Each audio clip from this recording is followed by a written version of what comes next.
ప్రియులారా, బైబిల్ గ్రంథంలో నుండి సామెతల గ్రంథం 16వ అధ్యాయము. సామెతల గ్రంథం 16వ అధ్యాయం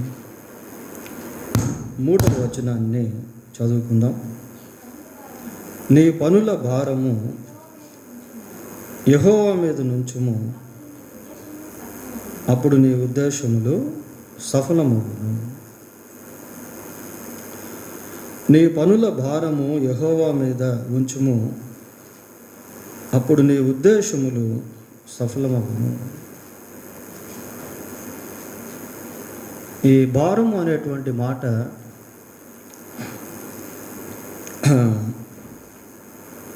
చాలా వెయిట్ వర్డ్, భారంతో కూడినటువంటి మాట. సహజంగా తేలిక సంబంధమైనటువంటి వస్తువులు ఏదైనా మనల్ని పట్టుకోమని ఇస్తే మనం పట్టుకుంటాం, కానీ ఒక బియ్యం మూటనో చక్కెర మూటనో మన చేతికి ఇచ్చి పట్టుకోమంటే మనం అస్సలు ఇష్టపడం. ప్రియులారా, సాధ్యమైనంత వరకు మనం ఎప్పుడు కూడా ఫ్రీగా ఉండాలని ఇష్టపడుతూ ఉంటాం. కొన్ని సమయాల్లో చిన్న చిన్న బరువైన వస్తువులు కూడా చాలా భారంగా మనకు అనిపిస్తూ ఉంటాయి. కనుక భారం మనమే కాదు, లోకంలో చాలా వరకు మనుషులు ఎవరు కూడా దాన్ని మోసేదానికి ఇష్టపడరు. వారి భారమైనా, మరి ముఖ్యంగా ఇతరుల భారం అయితే అసలు మనుషులు ఇష్టపడరు. ప్రియులారా, అలాగనే ఎవరో వ్యాధి అనుభవిస్తున్నాడు అనుకోండి, ఆ వ్యాధి మనం అనుభవించేదానికి కూడా మనం ఇష్టపడం. మరి కరోనా వచ్చినటువంటి సమయంలో ఆ వ్యాధి ఎక్కడ ఇతరులకు వచ్చేస్తుందో అని మనమంతా చాలా జాగ్రత్తలు తీసుకున్నాం. కాబట్టి అటువంటి వ్యాధులు కూడా మనం పొందుకునేదానికి ఇష్టపడం. ప్రియులారా, కానీ దేవుడి గురించి ఆలోచన చేస్తే గాడ్ ఈజ్ సో డిఫరెంట్. ఆయన చాలా వ్యత్యాసమైనటువంటి వాడు. ఒకసారి యెషయా గ్రంథం 53వ అధ్యాయము 4వ వచనం చూడండి. 53వ అధ్యాయము 4. నిశ్చయముగా అతడు మన రోగములను భరించు. ఆయన రోగాలు కాదు, కానీ మన రోగాలను ఆయన భరించాడు. కాబట్టి ఈ భారం భరించుట, వ్యాధి భరించుట, వేదన భరించుట, బాధ భరించుట, ఇవి మనం సహజంగా కోరుకోము, ఇష్టపడము. ప్రియులారా, but God is fully different. అయితే దేవుడు సంపూర్తిగా దానికి భిన్నముగా నిశ్చయముగా ఆయన మన రోగములను భరించును. ఇక్కడ ఏమని చదువుతున్నాము అంటే, నీ పనుల భారము యెహోవా మీద ఉంచుము. మనం ఉంచడం తేలికే, కానీ ఆయన తీసుకోవడం తేలిక కాదు. ప్రియులారా, అందుకే ఈ ఉదాహరణలు మనం చెప్పుకున్నాం. వ్యాధి దేవుడు అనుభవించాడు, అలాగనే బాధ, వేదన, భారము, ఇవన్నీ కూడా మానవుని నిమిత్తము దేవుడు అనుభవించాడు. Even though he doesn't need to bear our pain. మన బాధ ఆయన అనుభవించే అవసరత లేకపోయినప్పటికీ కూడా ఆయన దాన్ని అనుభవించాడు. ఇక్కడ గొప్ప విషయం ఏంటి అంటే, దేవుడు మన భారాన్ని ఆయనకి ఇస్తే దాన్ని ఆయన తీసుకునేటువంటి వాడిగా ఉన్నాడు. నిజంగా దేవుని గురించి మనం ఆలోచన చేసినప్పుడు చాలా ఆశ్చర్యమైనటువంటి విషయాలు మనకు అర్థం అవుతాయి. బైబిల్ గ్రంథంలో మరి ప్రభు ఒక మాట అన్నాడు. ఇర్మియా గ్రంథం 33వ అధ్యాయం 3వ వచనంలో, నాకు మొర్రపెట్టుము, నేను నీకు ఉత్తరం ఇస్తాను, నీవు గ్రహించలేని గూఢమైనటువంటి విషయాలు నీకు తెలియజేస్తాను. మొరపెట్టడం కంటే ఉత్తరం ఇవ్వడం కష్టం. ప్రియులారా, మనం సింపుల్గా ప్రార్థన చేసేస్తాం, కానీ ఆ ప్రార్థనకు దేవుడు జవాబు ఇవ్వడం అనేది కష్టం. కానీ ఆ కష్టమైనటువంటి వాటినే దేవుడు ఇష్టపూర్వకంగా చేయాలని కోరుకుంటా ఉన్నాడు. భారాన్ని ఇవ్వడం తేలికే కానీ దాన్ని మోయడం కష్టం.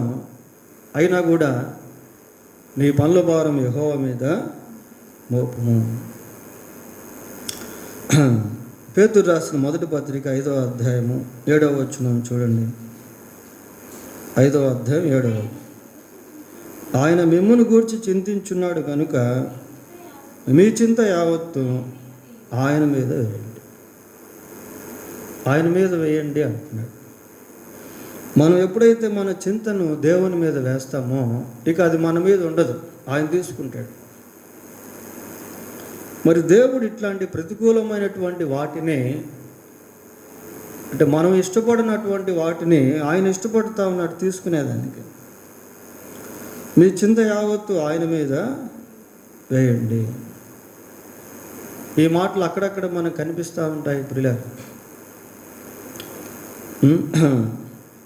కాబట్టి దేవుడు మన చింతను తన మీద వేసుకునేదానికి ఇష్టపడతా ఉన్నాడు. ఇంకా చెప్పాలంటే మానవుని యొక్క పాప భారం, ఇదిగో లోక పాపమును మోసుకొని పోవు దేవుని గొర్రెపిల్ల, ఆయన మన పాపములను మ్రాను మీద మోసెను. ఈ మాటలన్నీ కూడా చాలా ఆశ్చర్యం అనిపిస్తాయి ప్రియులారా. మన పాపములు పరిశుద్ధుడైనటువంటి దేవుడు ఆ సిలువ మీద మోయుట అనేటువంటిది చాలా ఆశ్చర్యమైనటువంటిది. లోక పాపమును మోసుకొని పోయే దేవుని గొర్రెపిల్లగా యేసుక్రీస్తు ప్రభు మారుట అనేది చాలా ఆశ్చర్యం. నీ పనుల భారము యెహోవా మీద మోపుము. 2వ కీర్తన 8వ వచనం కూడా చదువుదాం. 2వ కీర్తన 8వ వచనం.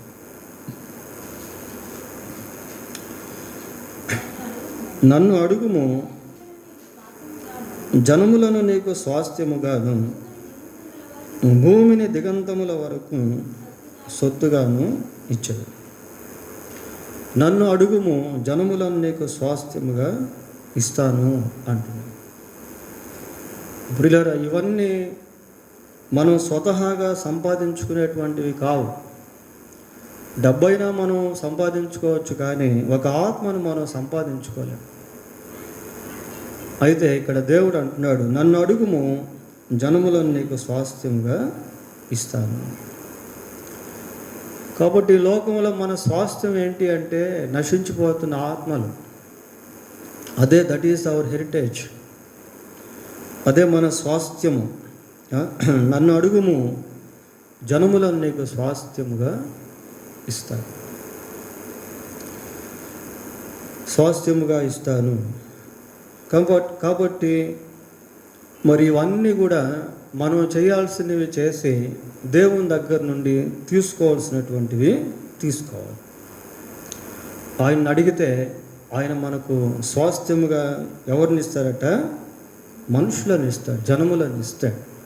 కనుక ప్రియులారా, మనం ప్రభు నిమిత్తం చేసేటువంటి ప్రయత్నాలు దేవుడే సఫలీకృతం చేస్తాడు. ఈ ప్రయత్నాల వెనుక ఉన్న ప్రయాస ఏంటి అంటే ఆత్మల రక్షణ. That is our major motto, that is our major goal. అదే మన ప్రాముఖ్యమైనటువంటి లక్ష్యము ప్రియులారా. దేవుని పని ఎక్కడైతే చేయాలనుకుంటామో అక్కడ సైతాను ఆ పనిని చెడగొట్టేదానికి కాసుకొని ఉంటాడు. Satan is unseen enemy. సైతాను కనిపించని శత్రువు ప్రియులారా. దేవుని పని ఎక్కడైనా జరుగుతూ ఉంది అంటే అక్కడ ఏదో ఒక విధంగా అపవాది కాసుకొని ఉంటాడు. వాక్యం విత్తబడుతుంది అంటే ఏం చేస్తాడు? వచ్చి హృదయంలోంచి వాక్యాన్ని ఎత్తుకొని వెళ్ళిపోతాడు. ఎందుకు అంటే ఆ వినేటువంటి వ్యక్తి ఎక్కడ గ్రహించుకొని మారు మనసు పొందుతాడో, రక్షణ పొందుతాడో అన్న ఉద్దేశంతో వాక్యాన్ని ఎత్తుకొని వెళ్ళిపోతాడు ప్రియులారా. కాబట్టి దేవుని నిమిత్తం తలపెట్టేటువంటి కార్యాల్లో సైతాను కూడా ఏదో ఒక విధంగా ఆటంకాలు తీసుకురావాలని ప్రయత్నం చేస్తూ ఉంటాడు. కొన్ని వైఫల్యాలను తీసుకుని వస్తాడు. మరి విలియం కేరీ తెలుగు బైబిల్ని సిద్ధపరిచేటువంటి ఆ దినాల్లో ఎన్నో ఆటంకాలు. అంతా సిద్ధపరచుకున్నాక ఆ గూడెం అంతా కాలిపోయి, ఆ ప్రతులన్నీ కూడా కాలిపోయి, హి వాజ్ సో డిసప్పాయింట్, చాలా నిరుత్సాహానికి గురయ్యారు. మళ్ళీ వాటన్నిటిని కూడా తిరిగి ప్రారంభించారు. కాబట్టి ఏదో ఒక విధంగా కొన్ని ఫెయిల్యూర్స్ అపవాది తీసుకొచ్చేదానికి ప్రయత్నాలు చేస్తాయి. ప్రారంభంలో సంఘం గురించి మనం ఆలోచన చేస్తే, ఆనాటి సంఘం 12 మంది. ఆ 12 మందిలో ఒక వ్యక్తి ఆత్మహత్య చేసుకొని చనిపోయాడు. మళ్ళీ 11 మంది, తర్వాత 12 మంది, తర్వాత ఒక్కొక్కరు చనిపోతున్నారు. మళ్ళీ కొత్తగా ప్రజలు యాడ్ అవుతున్నారు. ప్రజలు సంఘంలో చేరే కొద్దీ శ్రమలు కూడా ఎక్కువ అవుతూ వచ్చాయి, హింసలు ఎక్కువ అవుతూ వచ్చాయి. ఎందుకు అంటే ఏదో ఒక విధంగా సంఘాన్ని సమూలనాశనం చేయాలని, యేసు ప్రభు యొక్క సువార్త ప్రకటింపబడకుండా ఆటంకపరచాలని సైతాను ఎన్నో ప్రయత్నాలు చేశాడు. రాజులను వాడుకున్నాడు, యూదులను వాడుకున్నాడు, అన్యులను వాడుకున్నాడు. ఎంతోమందిని వాడుకున్నప్పటికీ సంఘ విస్తీర్ణ అనేటువంటిది మాత్రం ఎక్కడ కూడా ఆగలేదు. కాబట్టి రకరకాలుగా సైతాన్ని పనిచేస్తారు. ఏదో ఒక వ్యాధిని తీసుకురావడం, ఏదో ఒక వైఫల్యతను తీసుకురావడము, ఏదో ఒక నష్టాన్ని తీసుకురావడము, ఏదో ఒక నిరుత్సాహాన్ని తీసుకొని రావడము, ఏదో ఒక పిరికితనాన్ని, భయాన్ని తీసుకొని రావడము. ఇది నువ్వు చేయలేవు, ఇది నీ వల్ల కాదు, ఇది మీకు అసాధ్యం, ఎట్లా రకరకాల డిసప్పాయింట్మెంట్స్, నిరుత్సాహాలను తీసుకుని రావడం, ఇట్లాగా సైతాను పనిచేస్తూ ఉంటాడు. అయితే మనకి ఈ వాక్యం చాలా ఊరటనిస్తూ ఉంది. ఏంటి అంటే, నీ పనుల భారము యెహోవా మీద ఉంచుము. అక్కడి వరకే మనం చేయాల్సినటువంటిది ప్రియులారా. ఈ పని యొక్క భారాన్ని దేవుని మీద ఉంచేంత వరకే మనం చేయాలి. రెండో వరుసలో ఏమని చూస్తున్నాం? అప్పుడు నీ ఉద్దేశములు సఫలమగును. అప్పుడు ఎప్పుడు అంటే మన పని భారం అంతా కూడా దేవుని మీద ఉంచిన తరువాత. ఈ అప్పుడు అనేటువంటిది సమయానికి సూచనగా ఉంది. మనం చేయాల్సినటువంటిది చేసిన తర్వాత దేవుని కార్యం కొరకు ఎదురు చూస్తూ ఉండాలి. ఒక కర్షకుడు పొలంలో విత్తనాలు చల్లిన తర్వాత వెంటనే పంట రాదు. పంట వచ్చేంత వరకు కాచుకొని ఉంటాడు. తొలకరి వర్షం, కడవరి వర్షం ఇట్లా అంటాం కదా. పంట వచ్చేంత వరకు కాచుకొని ఉంటాడు. ఆ సమయం వచ్చిన తర్వాత పంట కోస్తాడు. ప్రియుల, ఈ అప్పుడు అనేటువంటి ఈ పదము సమయానికి సూచన పదముగా మనం చెప్పుకోవచ్చు. యోహాను సువార్త 2వ అధ్యాయము 8వ వచనం చదువుదాం. 2:8.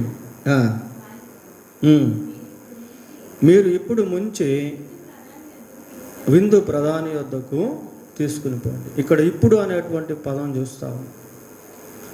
ఇది కూడా సమయానికి సంబంధించింది ప్రియులారా. వాళ్ళు ప్రభు చెప్పిన వెంటనే ఆ రాతి బాణాలను నీళ్లతో నింపారు. నింపిన వెంటనే వాళ్ళు ఏం తీసుకొని పోవట్లేదు. నింపిన తర్వాత వాళ్ళు అలాగే చూస్తూ ఉన్నారు. నింపంగానే అలా నింపి మళ్ళీ వెంటనే వాటిని తీసుకుపోవట్లేదు. నింపిన తర్వాత నిశ్శబ్దంగా ఉన్నారు.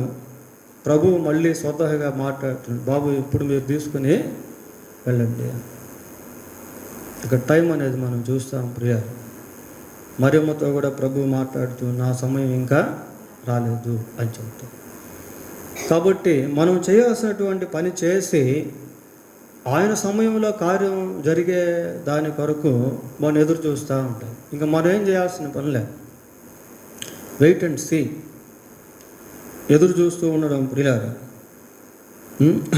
ఎదురు చూస్తూ ఉండడం. బైబిల్లో ఒక మాట ఉంటుంది, 23వ కీర్తనలో ఒక మంచి మాట ఉంటుంది ప్రియులారా. ఏమని ఉంటుందంటే ఒకసారి చూద్దాం. 123వ కీర్తనలో 2వ వచనం చదవండి. దాసుల కన్నులు తమ యజమానుని చేతి తట్టును, దాసి కన్నులు తన యజమానురాలి చేతి తట్టును చూచినట్లు మన దేవుడైన యెహోవా మనలను కరుణించు వరకు మన కన్నులు ఆయన తట్టు చూచున్నవి. మన దేవుడైన యెహోవా మనలను కరుణించు వరకు మన కన్నులు ఆయన తట్టు చూచుచున్నవి. కాబట్టి వెయిట్ అండ్ సీ ప్రియుల, దేవుడు కార్యం చేస్తాడు అనే నిరీక్షణ మనకి ఎప్పుడు వస్తుంది అంటే మనం ప్రార్థన చేసినప్పుడు, మన భారాన్ని దేవుని పైన వేసినప్పుడు అక్కడి నుంచి దేవుని సమయం ప్రారంభం అవుతుంది. మరి ఆ సమయం ఎప్పుడు అనేది మనకు తెలియదు, కానీ God works on right time. దేవుడు సరైన సమయంలో తన కార్యాన్ని జరిగిస్తాడు. యెహోషువ గ్రంథం 6వ అధ్యాయము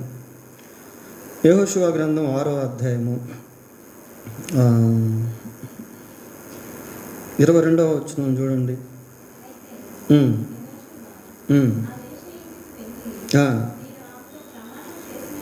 మీరు ఆమెతో ప్రమాణము చేసినట్లు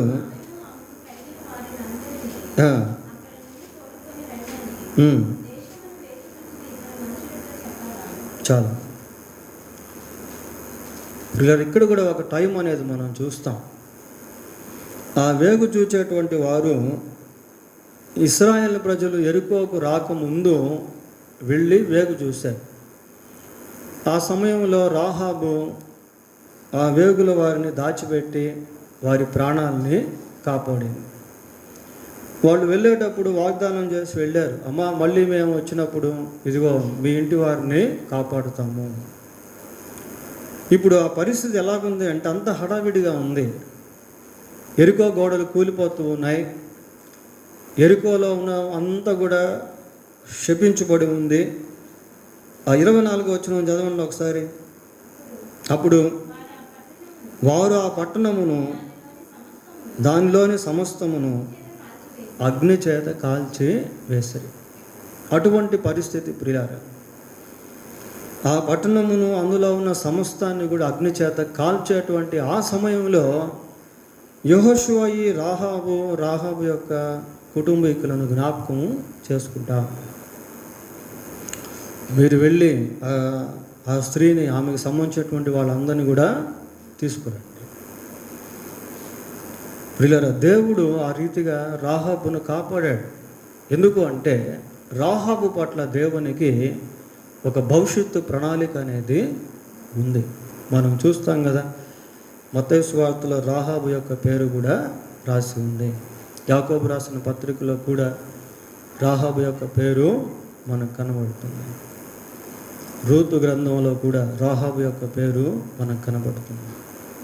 అయితే ఇక్కడ మనం టైంను గురించి చెప్పుకుంటున్నాం ప్రియులారా. ఆ టైం ఎట్లాంటిది అంటే ఆ సమయం, ఆ యెరికో పట్టణంలో ఉన్న సమస్తం అంతా కూడా అగ్ని చేత కాల్చివేయబడేటువంటి సమయంలో దేవుడు ఆ రాహాబును తప్పించాడు. సో ఇక్కడ మనం నేర్చుకోవాల్సింది ఏంటి అంటే దేవుడు తన సమయంలో కార్యాన్ని జరిగిస్తాడు. వాళ్ళేమో అక్కడ మర్చిపోయి వాళ్ళ ఇల్లుని కూడా తగలబెట్టలేదు, వాళ్ళని కూడా కాల్చేయలేదు ప్రియులారా. Even though they were in Jericho, వారు కూడా యెరికోలోనే ఉన్నారు, కానీ దేవుడు వారిని తప్పించాడు. ఇంకొక వచనం చూసి మనం ముగిద్దాం. నిర్గమకాండం 2వ అధ్యాయము 24వ వచనం చదువుకుందాం. కాగా దేవుడు వారి మూలుగును విని అబ్రహాము, ఇస్సాకు, యాకోబులతో తాను చేసిన నిబంధనను జ్ఞాపకము చేసుకొనెను. చాలు. ఇక్కడ కూడా పరిస్థితి చాలా ఘోరమైనటువంటిది ప్రియులారా. ఇశ్రాయేలు ప్రజలు ఐగుప్తు దేశంలో వందలాది సంవత్సరాలు బానిసత్వాన్ని అనుభవిస్తున్న సమయంలో దేవుడు అబ్రహాము, ఇస్సాకు, యాకోబులకు ఇచ్చిన నిబంధనను జ్ఞాపకం చేసుకున్నాడు. అప్పుడెప్పుడో జరిగినటువంటి నిబంధన అది. అబ్రహాముతో చేశాడు, అబ్రహాము నుంచి తర్వాత ఇస్సాకుతో చేశాడు, ఇస్సాకు నుంచి తర్వాత యాకోబుతో చేశాడు. యాకోబు 12 మంది గోత్రీకులు, వాళ్ళల్లో యోసేపు ఐగుప్తుకి రావడం, ఆ తర్వాత యాకోబు వాళ్ళందరూ ఐగుప్తుకి రావడం, వాళ్ళు చనిపోవడం, అక్కడున్న ఫరో చనిపోవడం, ఇవన్నీ దాదాపు 400 సంవత్సరాలు సుమారుగా గడిచిపోతూ వచ్చాయి ప్రియులారా. కానీ దేవుడు మాత్రం మర్చిపోలేదు. చూడండి, దేవుడు మాత్రం మర్చిపోలేదు.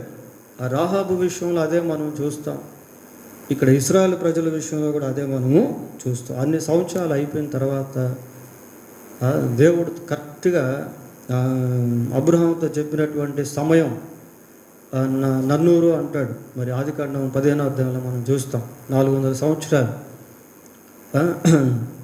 ఆ టైం ఎప్పుడైతే అయిపోయిందో వెంటనే దేవుడు జ్ఞాపకం చేసుకున్నాడు, అక్కడి నుండి ఇశ్రాయేలు ప్రజలను బయటకు తీసుకుని వచ్చాడు. కనుక ఇప్పుడు మనం చేసేటువంటి ఈ ప్రార్థనలు అప్పుడు దేవుడు సహాయం చేస్తాడు ప్రియులారా. మనం ఎప్పుడైతే కొన్ని వాటి కోసం ప్రత్యేకంగా ప్రార్థన చేస్తామో వాటిలో మనకు ఒక నిరీక్షణ అనేది కలుగుతుంది. చివరిగా ఒక వచనం చూడండి, 20వ కీర్తన 4వ వచనం. 20వ కీర్తన 4వ వచనం.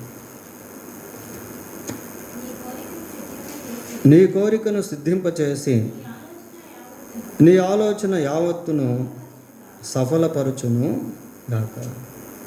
నీ కోరికను సిద్ధింపచేసి నీ ఆలోచన యావత్తును సఫలపరచును గాక. కాబట్టి దేవుడు కోరికను సిద్ధింపజేసి ఆలోచనను సఫలపరిచేటువంటి వాడిగా ఉన్నాడు అన్న విషయాలు మనం జ్ఞాపకం చేసుకుంటా ఉన్నాం ప్రియులారా.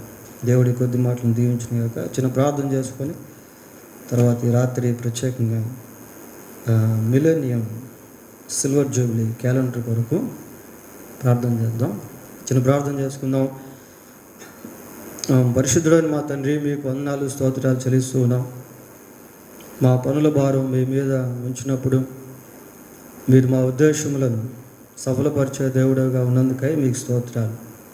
ఈ రాత్రి మా ఎదుట ఉన్న ఆయన యొక్క ప్రార్థన అంశమందు మీరే కృప చూపించి సహాయం చేయమని మా ప్రభు అయిన యేసుక్రీస్తు నామంలో ప్రార్థన చేస్తున్నాము తండ్రి. ఆమేన్.